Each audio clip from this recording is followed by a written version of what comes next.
Varahi silver jewellery ఇప్పుడు మన Varahi silks KPHP store first ఫ్లోర్లో.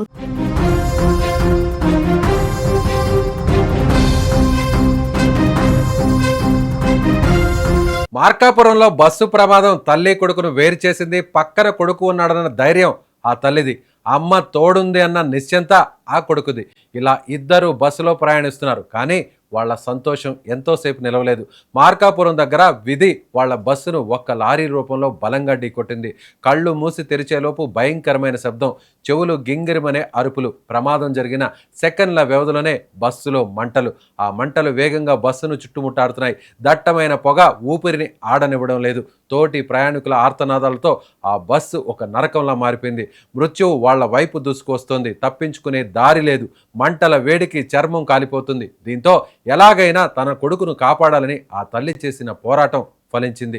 బస్సు కిటికీలో నుంచి కొడుకును కిందకు తోసేసి మంటల్లో ఆ తల్లి కాలిపోయింది.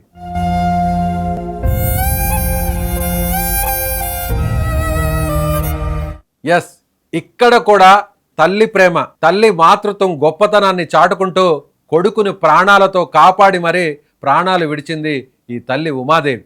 ఉమాదేవి వయసు 45 సంవత్సరాలు. వీరిద్దరూ కూడా మార్కాపురంలో జరిగినటువంటి టిప్పర్ అలాగే హరికృష్ణ ప్రైవేట్ ట్రావెల్ బస్సులో జరిగిన ప్రమాదంలో ప్రయాణిస్తున్నారు. ఈ ప్రమాదంలో తల్లి కొడుకులు ఇద్దరూ చిక్కుకున్నారు. కొడుకు తల్లిని ఎలాగైనా సరే ప్రాణాలతో కాపాడి తన తల్లిని ముందు బస్సులో నుంచి తోసేసి ఆ తర్వాత తాను కూడా ప్రాణాలతో బయటపడాలని భావించాడు. కానీ తల్లి అక్కడ కూడా తల్లి ప్రేమను చాటుకుంది.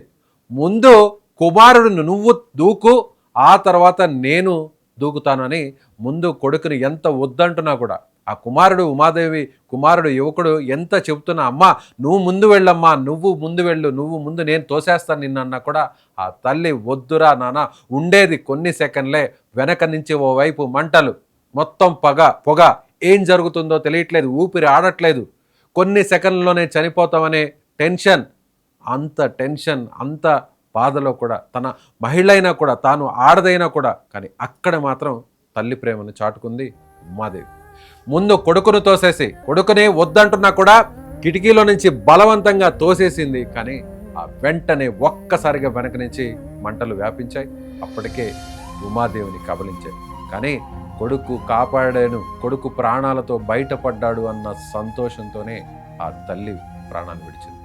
కొడుకును అలా బస్సులో నుంచి బయటకు తోసేసిన తర్వాత కొడుకు క్షేమంగా ఉన్నాడు అన్న సమాచారం తెలుసుకొని తాను కూడా కొడుకుతో పాటు దూకి పారిపోయి ప్రాణాలతో బతకాలని అనుకున్నప్పటికీ విధి ఒక్కసారిగా వక్రీకరించింది. మంటలు ఒక్కసారిగా వ్యాపించాయి. మొత్తం ఆ తల్లి ఉమాదేవిని మంటలంతా కూడా దహించేలా చేశాయి. ఈ ఘటన నిజంగా బస్సు ప్రమాదంలో జరిగినటువంటి ఘటన అందరినీ కూడా కలిచివేస్తుంది. ఇప్పుడు ఆ కుమారుడు కొడుకు తన తల్లి తనను ప్రాణాలతో బతికించి కాపాడి, కానీ తాను మాత్రం ప్రాణాలు విడిచింది. ఇక్కడ కూడా తన తల్లి తన ప్రేమను చాటుకుంది అంటూ ఆ కొడుకు ఏడుస్తున్నటువంటి తీరు ఇప్పుడు నిజంగా వర్ణాతీతం. ఆ కొడుకు పైనుంచి దూకేటువంటి క్రమంలో ఆ యువకుడికి కాలుకి విరిగింది, కాలుకి తీవ్ర గాయాలయ్యాయి. ప్రస్తుతం ఒంగోలులో ఉన్నటువంటి ఒక హాస్పిటల్లో, ప్రైవేట్ హాస్పిటల్లో చికిత్స పొందుతున్నాడు.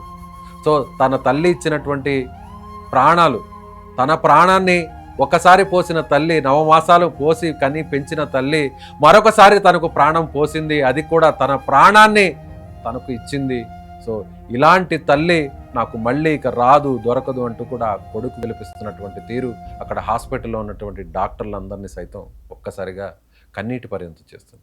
నిజంగా ఇలాంటి ఇన్సిడెంట్స్ అప్పటి వరకు ఎంతో సంతోషంగా తల్లి కొడుకులు ఇద్దరు కూడా బస్సులో ప్రయాణిస్తూ ఇక కొన్ని గంటల్లోనే తమ గమ్యస్థానాలకు ఇంటికి వెళతాము క్షేమంగా అనుకున్నటువంటి క్రమంలో ఆ తల్లి కొడుకుతో పాటు ప్రయాణిస్తూ పక్కన ఇద్దరు పక్కపక్క సీట్లలో కూర్చున్నటువంటి ఆ తల్లి కుమారులు ఇద్దరు కూడా ఎంతో క్షేమంగా ఇంటికి వెళుతాం, సో కూలీ పనులు చేసుకొని బతుకుతున్న తాము ఇంకొన్ని గంటల్లోనే క్షేమంగా ఇంటికి చేరుకుంటాం అనే సంతోషంతో వెళ్ళిన సమయంలోనే ఒక్కసారిగా ప్రమాదం. కొన్ని సెకండ్లోనే మంటలు. ఆ మంటలు కాస్త మొత్తం అందరినీ కబలించాయి. కొడుకు మాత్రం ప్రాణాలతో బయటపడ్డాడు. తల్లి మాత్రం తన తల్లి ప్రేమను చాటుకుంటూ మరొక్కసారి తల్లి ప్రేమ ఏ పాటిదో ఈ ప్రపంచానికి సమాజానికి చాటి చెప్తూ ప్రాణాలు విడిచింది ఉమాదేవి. వాళ్ళు రాత్రి 10ంటికి ఎక్కారు బస్సు, ట్రావెల్స్ బుక్ చేసుకొని. మా బామర్ది మత్త ఉదయం 6ంటికి ఫోన్ చేసి ఇట్లా సంగతి బస్సు యాక్సిడెంట్ అయింది, అమ్మని గేట్ దాకా లాక్కు వచ్చాను, అమ్మని మళ్ళీ ఏరే వాళ్ళు వెనక్కి లాగారు, నేను దూకేశాను, అమ్మ నన్ను దూకేసింది అని చెప్పారు. మీ అబ్బాయి గురించి ఏమైనా వివరాలు తెలుసా? తెలిసింది. ఆ అబ్బాయి వాళ్ళ అమ్మని కిటికీ దగ్గర దాకా లాక్కొచ్చాడు. లాక్కొచ్చినాక ఆమె ఈయన దోసేసి ఆమె ఉంది లోపల ఆమె ఉండేసి మళ్ళీ ఆమె బయటకు వచ్చేలోపు వేరే వెనక వాళ్ళు ఆమె లాగేసి ఆమె దూకేసింది, ఈమె చనిపోయింది.